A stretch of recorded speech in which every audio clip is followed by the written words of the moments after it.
10, 9, 8, 7, 6, 5, 4, 3, 2, 1, 0.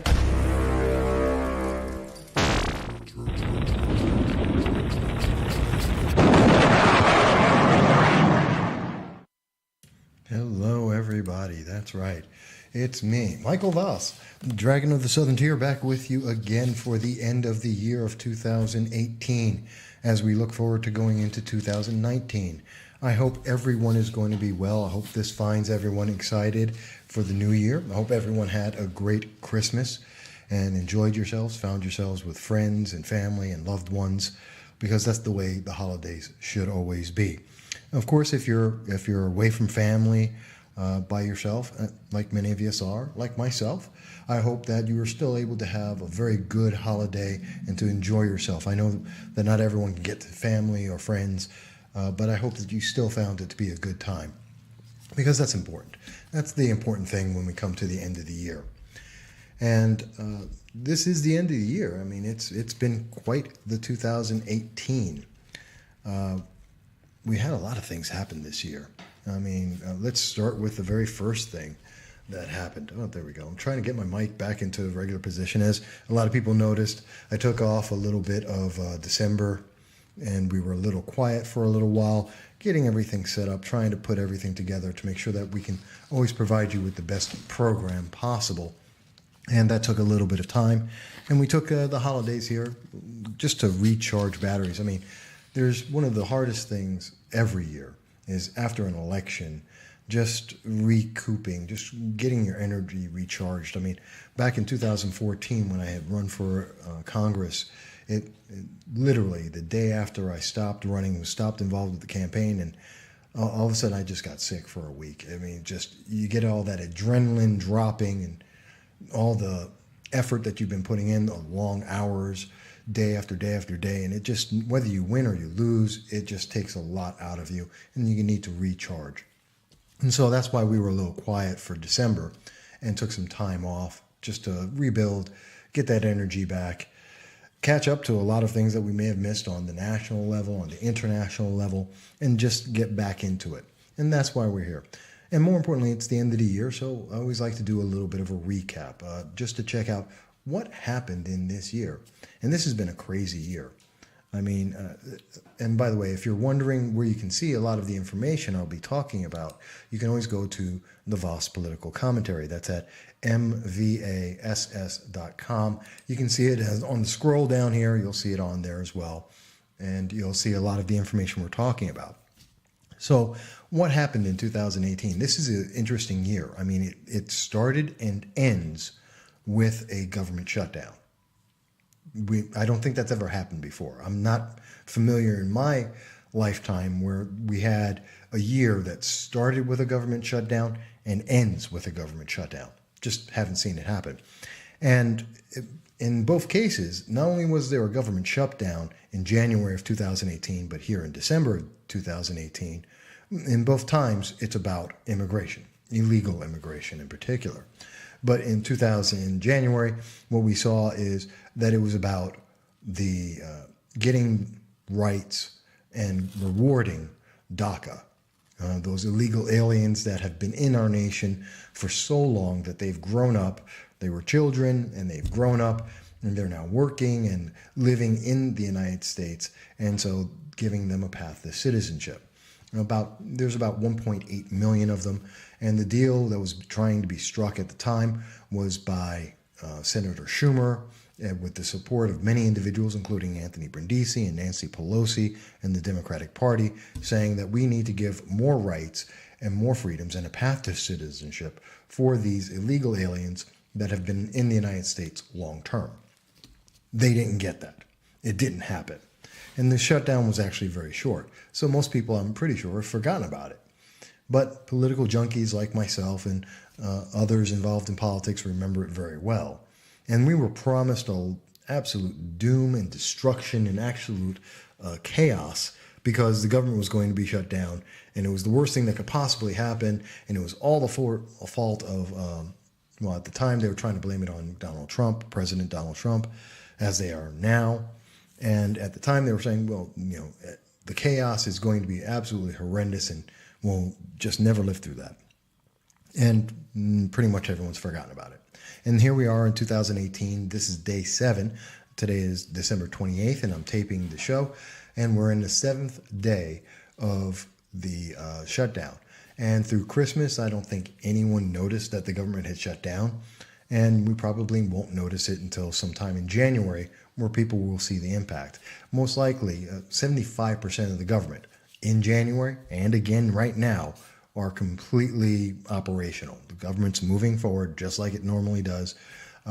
Some of the things have been limited, like some of the parks have shut down on the national level. We've seen with the mail, the postal service has slowed down a little bit, and you see a fewer number of people working, but again, it continues to move forward.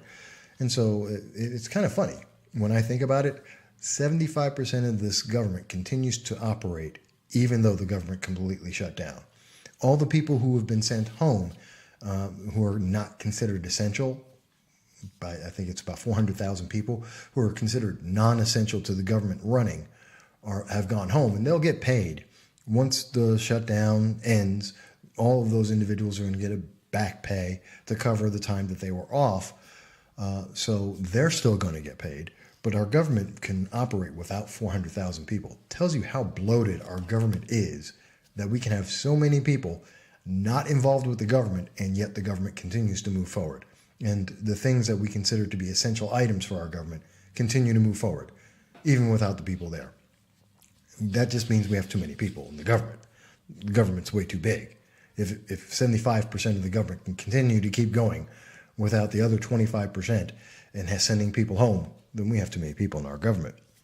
But that's the kind of year that 2018 was, where we saw so many things being told to us absolutely were not going to happen, that we were going to see the worst things possible, that our government was going to have the worst hell break loose.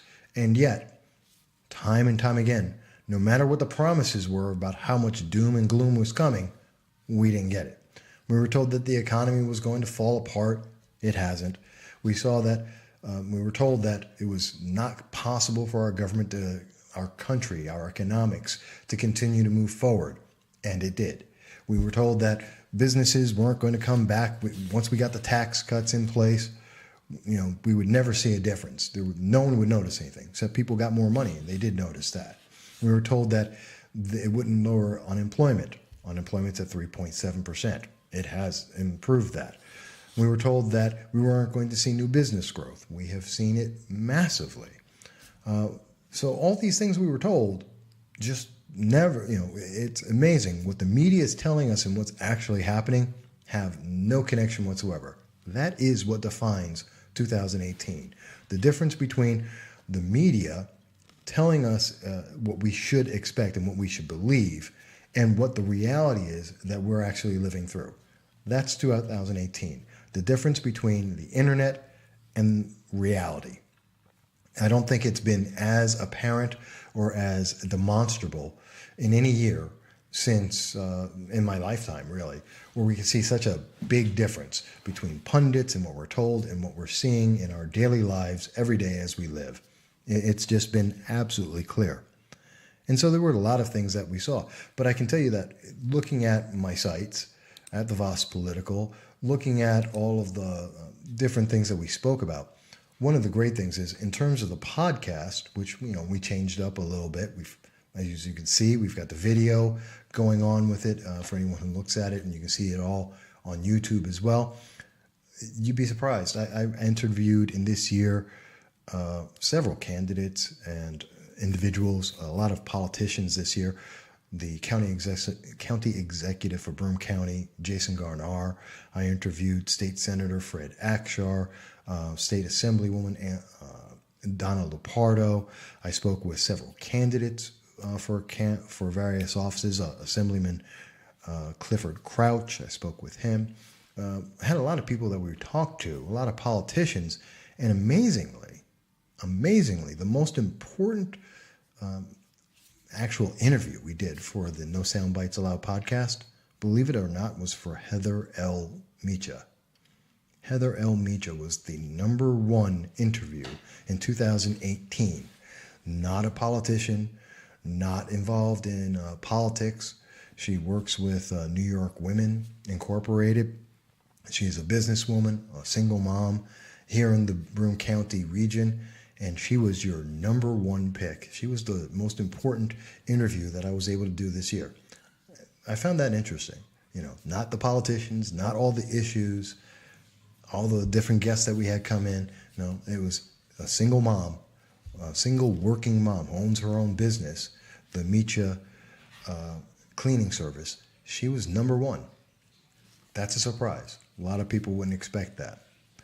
And so I'm glad that people enjoyed that interview, and that was so popular and so interesting for people.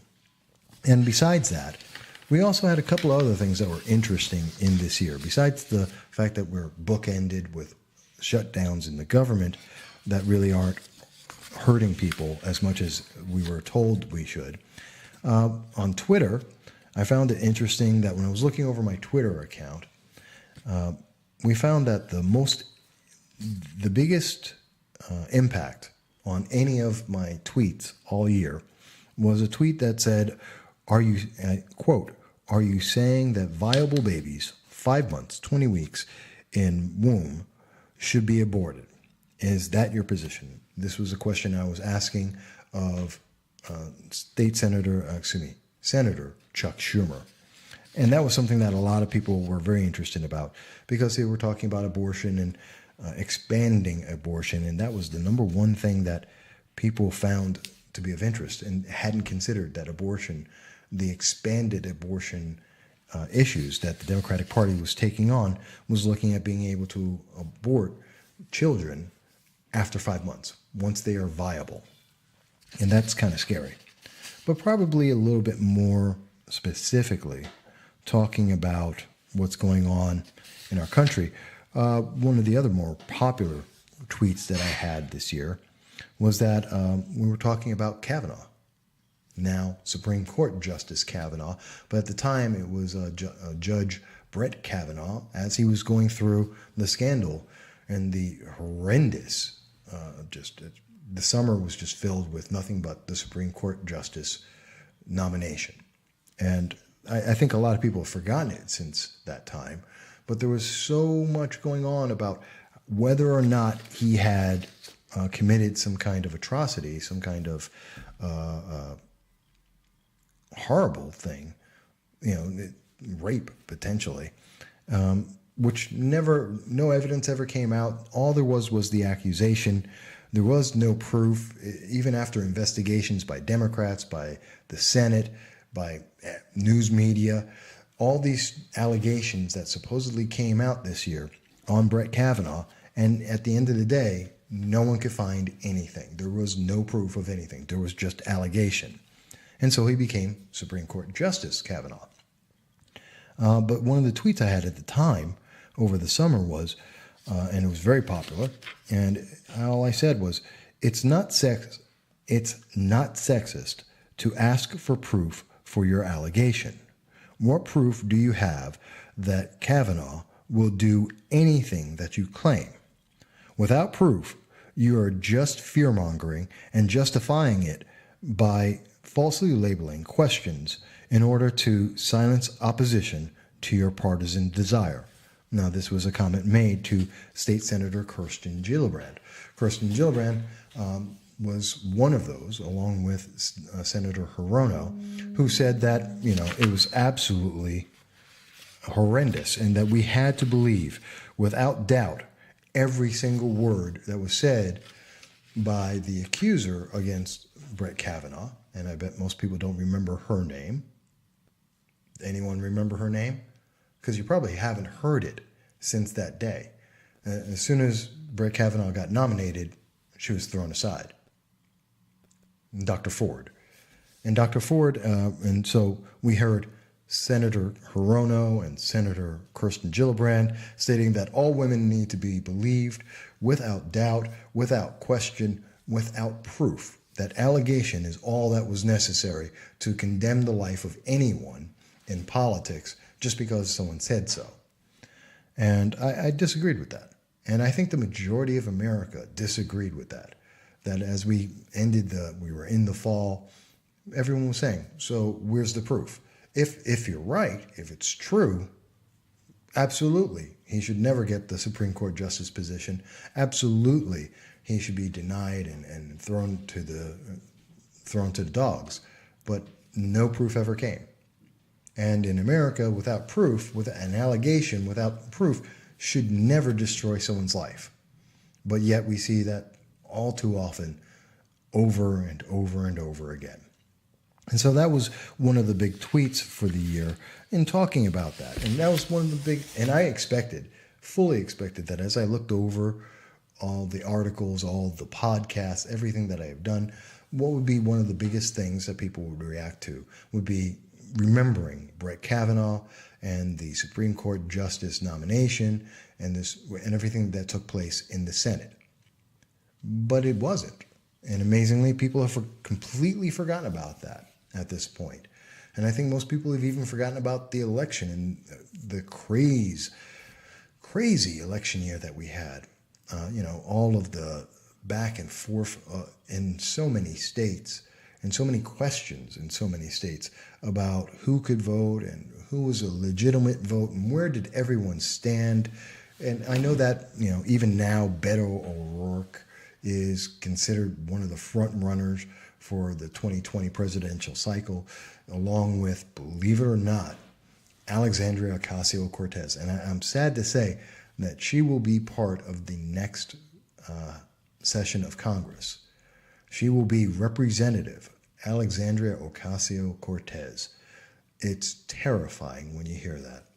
A woman who literally has no idea about anything, who has everything that she had to say, every time she was asked a question, could not answer even the most basic questions, is now representing the public. And I mean, it's a beautiful thing at one end to see that, yes, anyone can be a member of Congress, anyone can represent the public.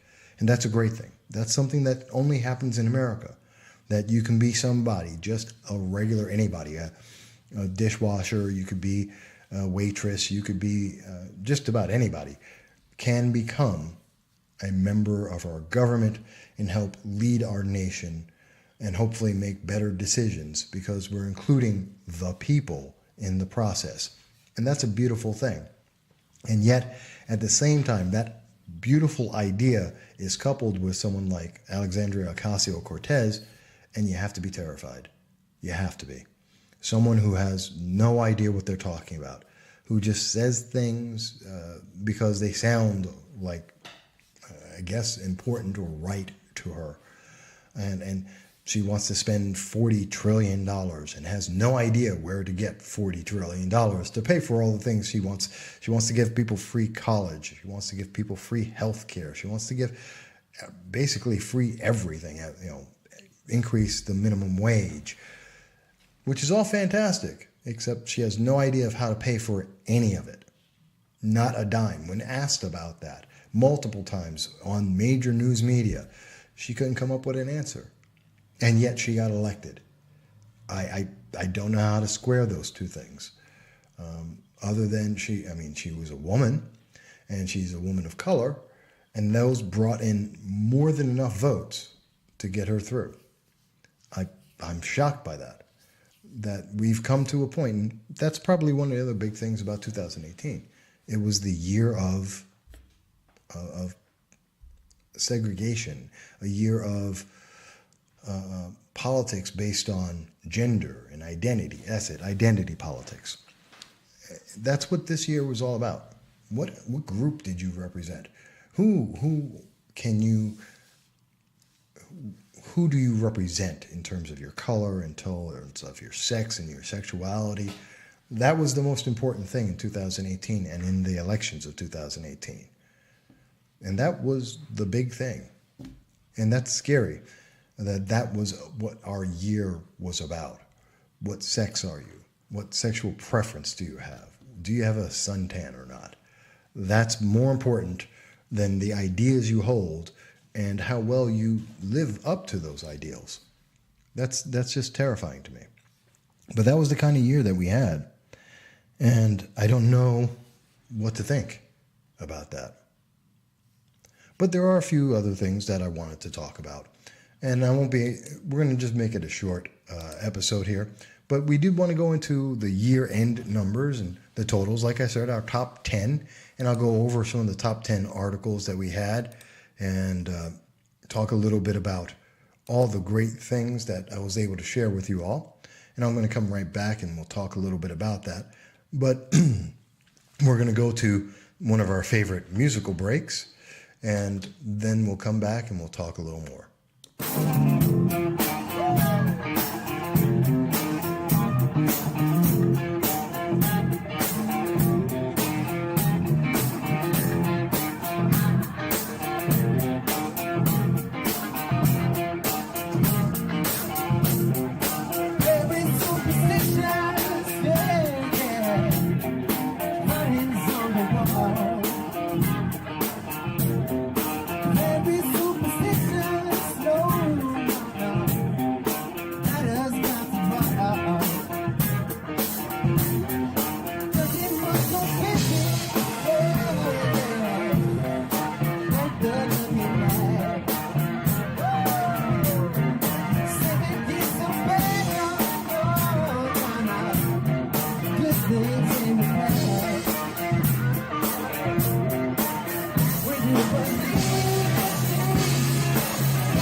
everybody. That's right. So that was Matt Cornwell and his band, the Gypsies. And we want to thank him, by the way, that he allowed us to have that video. I worked on it in creating that video, the music video, and how it's designed. But I do want to thank Matt Cornwell and his group for giving us the rights to be able to present that to you and have that as part of the show. And we look forward to adding in some other music and some other videos to be able to be on the program for everybody to see. So we do thank him for that in 2018. That was a nice addition for the program. So we were talking about some of the big things in the year. We had the tweet talking about Justice Kavanaugh, one of the biggest things that happened in 2018 for us that I was involved with here at the program in talking about what was going on. What was it enough to be able to just give an accusation to destroy someone's life? Is that okay in America? Is denying people due process, was that okay in America in 2018? And the answer in America apparently was no, although it was close. A good 40% of the nation was very confused and torn on this, while the majority said no, you have to have some proof. A good number, I'd say about 40%, I believe the numbers were at the time, about 40% of the nation was torn and unsure. And that came down to the political parties for the most part overall. So that was one of the big tweets that we had for the year of 2018. One of the big issues that we were able to talk about, one of the best interviews we had for 2018, had nothing to do with politics, had nothing to do with Justice Kavanaugh, immigration, the economy. It had nothing to do with anything except a businesswoman, a mom, a single business owner, Heather Mecha. And I'm really impressed by that, and I really find that interesting that was the big thing. But there were a lot of articles that we wrote in that year. And the main company, the parent company, is MV Consulting. We have our website, which is Voss Political Commentary, and that's at the mvass.com, as you see scrolling down at the bottom of the screen. And if people go there, you'll be able to see our website, Voss Political Commentary. And we had a lot of comments on there, a lot of things that we wrote in the year. And the top issues that we were talking about as of December 28th, going 1 year back, the number one issue, the number one story that we had talked about was New York State wants to know your social media password for your safety. That was the name of the article. Again, that was New York State wants to know your social media password for your safety. And that was a big issue, and that was a big story. And we were the first news media on the internet, as far as I researched it, and the first person talking about the bill by in New York State by Kevin S. Parker. He's a state senator. He had put in a bill that would require people who want to have a firearm to get their firearm license or to renew it must give the government, state government of New York, 3 year their passwords to all their social media, and for 3 years the government will be able to go back and look at everything that they did, all their private messages, all the people they spoke to, every comment they made, and the comments that people made back to them, to have access to all that, plus 1 year of every search they made on Google, so that some unknown figure in the government would be able to decide if they felt that was appropriate for that individual to have a firearm. And in New York State, that's 1 out of 4 people. About 5 million people, about 1 out of 4 people would be under the thumb of the government and forcing them effectively to give up their Fourth Amendment right so that they could have their Second Amendment right, which is dangerous and terrifying and falls into another big issue, which is the red flag legislation. But I'll get to that in a second. But that was the number one issue, and it was such a big issue. And I was one of the first people to help bring this out and catch the attention of the public and let the news media. I then went on to be interviewed by a couple of news stations throughout the year at the end of the year talking about this and how dangerous this was. And this only came out in November, and it became such a huge issue. And in fact, it was such a big issue that this went on to national news. To find out, we've invited Kevin Parker on the show tonight. He's the New York State Senator from Brooklyn. You just saw on that tape. Senator Parker, welcome. Thanks for coming on tonight. Thanks for having me on, Tucker. Talking about free speech. So I should just say at the outset, and it may have been a little overlap in the volumes there, and I apologize. But yeah, for those who aren't seeing the video, that was Tucker Carlson of Fox News doing an interview with State Senator Kevin Parker about his legislation to deny people their Second Amendment rights without giving the government access to their Fourth Amendment, their private information online. And that's troubling, because we're going to see that probably second week of January of 2019. This will probably become law, because all of New York State is run by Democrats now. The state Senate, the state assembly, the governor are all Democrats. And they've been running towards Alexandria Ocasio-Cortez and her socialist Democrat viewpoint, which back in the day was called a socialist or a communist viewpoint. And so what we're seeing is that was the number one issue, and a lot of people are upset. And it's amazing. I saw tens of thousands of people who responded to this issue and were very upset about this. When I spoke about it on WUTQ, WNBF, on Spectrum News, when I was having this conversation, and I am looking forward to talking to a couple of other news agencies, major news media, in January. I've already had that scheduled, that we're going to be talking about this and the other gun legislation, gun restriction laws that are coming up for New York State and the nation in 2019. And there's a massive outcry of people who said, no, you can't do that. You can't use my private conversations against me to be able to enact one of my rights. And so I'm not surprised that that was the number one story and number one issue that we covered in 2018. And I'm very proud of being one of the first, and actually the first, news media, minor news media as I may be, but a member of the new media to break that story and to draw the attention of the public. So we did a great job there, and I thank you for paying attention to that. Also, in the top 10 list there was the story, Backroom Wheeling and Dealing in Utica May Affect New York 22nd and Other Elections. Now, that was a news story talking about the impact of what's going on. The New York 22nd District was one of the top 10 races in the nation.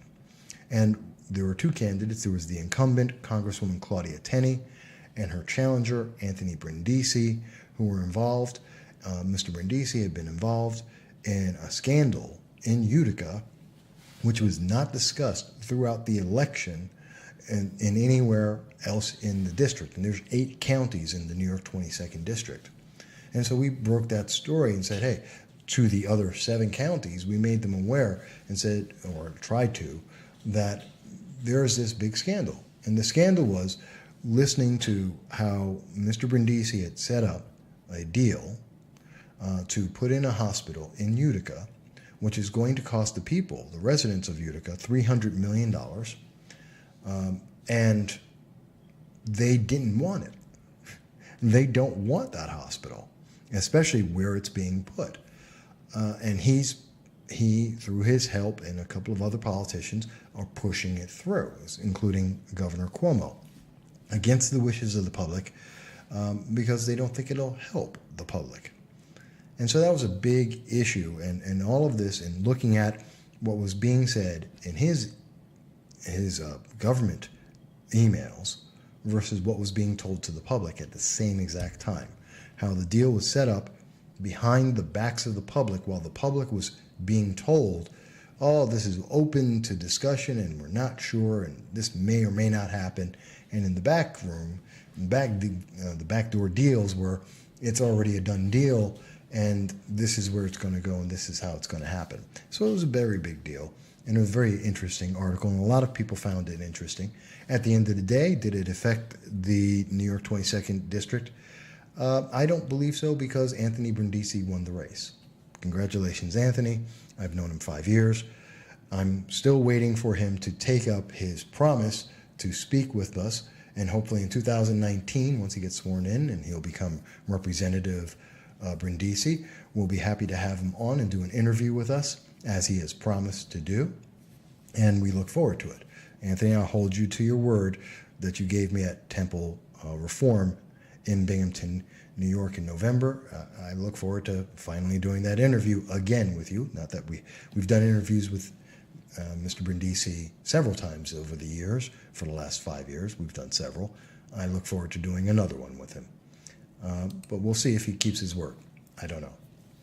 And so there were a couple of other interesting articles. I spoke a lot about Mr. Brindisi. While the New York 22nd District was not familiar with him, I'm familiar with politics throughout the district.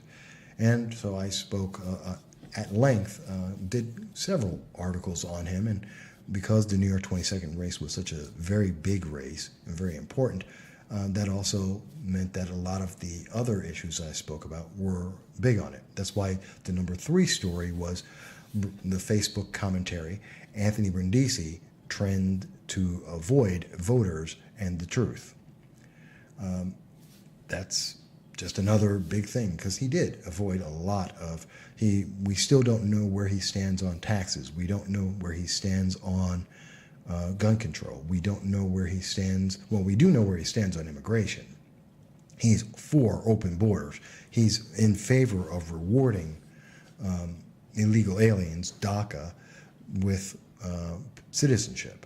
We do know that, but we don't know where he stands on anything else. He very much ran from any of the questions and never answered. So we don't know where he stands. On taxes, another big issue with Nancy Pelosi, who's promised to increase taxes now that Democrats, and even before, back in March of this year, she was very clear that she wants to increase taxes on the public. And Anthony Brindisi initially said he was looking forward to that, and then as the election process went forward, didn't want to answer where he stood on that. And this is something that's going to affect tens of millions, actually hundreds of millions. Everyone in America will be affected by this, and we look forward to seeing that. So that was our number 3 most interesting article. But in our 4th biggest article goes back to the issue of gun control, and that was, and I quote, "Loss of due process to red flag legislation may become national law soon." And that's a big issue as well. Another big one that we were leading in the charge on, and something that I'm continuing to look forward into in 2019. The red flag legislation. We've seen it sweeping across the nation, especially after the February school shooting in Florida, in Parkland, Florida, which was a big event for the year. We saw that a lot of states took on this red flag legislation, which denies due process, takes away people's rights, and takes away their Second Amendment. It takes away the ability to face the people who accuse you, to have proof before you are punished. And it's kind of funny that in 2018, we started the year in February and March with this movement to ignore due process, to be able to punish people without any charge, without a crime being committed, without any process, but just a mere accusation was enough to be able to deny people their Second Amendment rights. And are we surprised that if we started the year in February, in March, we were doing that across the nation, that in the summer, we had the summer being accusations that were trying to destroy someone's life under Brett Kavanaugh. And then that continued. And in November, we wind up with the password bill by Kevin S. Parker, where we're looking at the government invading people's privacy without any reason, without any crime, just because they can, and to deny someone their Second Amendment rights. That's been our year. What a year. We started off with, should we reward criminals, which would be illegal aliens? Should we reward them or not? And we shut down the government over that question. And we went on and in our emotions took hold of us. And then we said, hey, you know what? We're willing to get rid of due process. We're willing to deny people their Second Amendment rights. And we're willing to judge people and destroy their lives based on allegations.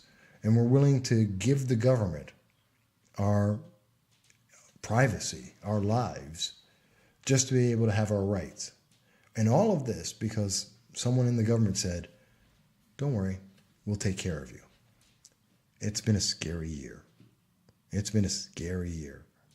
And that idea of more government in control of more of your life won in the 2018 midterm elections. And in 2019, that's what we have to look forward to. In New York State, it's a huge rush forward. That's what they're looking to do in January. Governor Cuomo is looking forward to being able to deny people their Second Amendment rights, destroy their Fourth Amendment rights, increase their taxes, and give him more power in New York State as he then goes on to look for 2020 and a presidential run. That's what we look forward to. That's what 2018 gave him. And I can't say that it gave the public much. I mean, but one of the biggest stories that really wasn't touched on throughout 2018, our unemployment levels are at 3.7%. Lowest unemployment for blacks, for Hispanics, for women. Lowest numbers ever. We have new businesses growing at a rate we haven't seen in about 10 years. Big. That should be the number one story for 2018. Our economy came back. Something we were promised it could never do, and it did. And people are making more money and doing better than we were promised we ever could. And yet we are. And, well, that's at the end. That's not going to happen now. Now we're looking at the Fed increasing rates. We're looking at the stock market getting ready. They're already selling off in preparation of a Congress that's going to do nothing. That's going to do nothing. They're going to find out whether or not, whatever the tax returns were for President Trump 10 years ago. Who cares? Will not change how America moves forward. But they're going to find out. And they're going to go and they're going to do investigations on President Trump on everything he's ever done in his life. Will that help anyone in America? No. But they're going to do it so that they can win for the election in 2020. That's all it is. It's preparation for 2020. It's mudslinging. It's negative opposition research. But it won't actually help the economy. It won't help anyone. But this is what we have to look forward to. This is what 2018 was. What was number 5 on the list? Then fifth, 1, 2, 3, 4. Was also about Anthony Brindisi and the Utica Hospital and the scandal that was going on there. And that was those were big issues. Those were the biggest issues I was talking about, but also the biggest issues that people were responding to were about gun control, were about the elections, and how they were going to affect everyone. And that's gun control, whether you're talking about red flag legislation or you're talking about the password legislation on a state and national level. People are worried about whether or not they're going to have their rights. In particular, I'm worried about whether we're going to be able to have due process going forward. But that was 2018. What will 2019 be? Well, we'll come back and we'll take a quick look at that and this wrap up of the year 2018. We'll be back in just a moment.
All right, everyone. So we're back again, and I'm happy to be here with you. That's right. This is Michael Voss, Dragon of the Southern Tier, here with you talking about 2018. And most importantly, I want to say I appreciate everyone. I'm so happy to be here with you guys. I'm so glad that you've been part of this year here with No Soundbites Allowed. I thank you, each and every one of you, for being part of this process that has been the political commentary and talking with you all.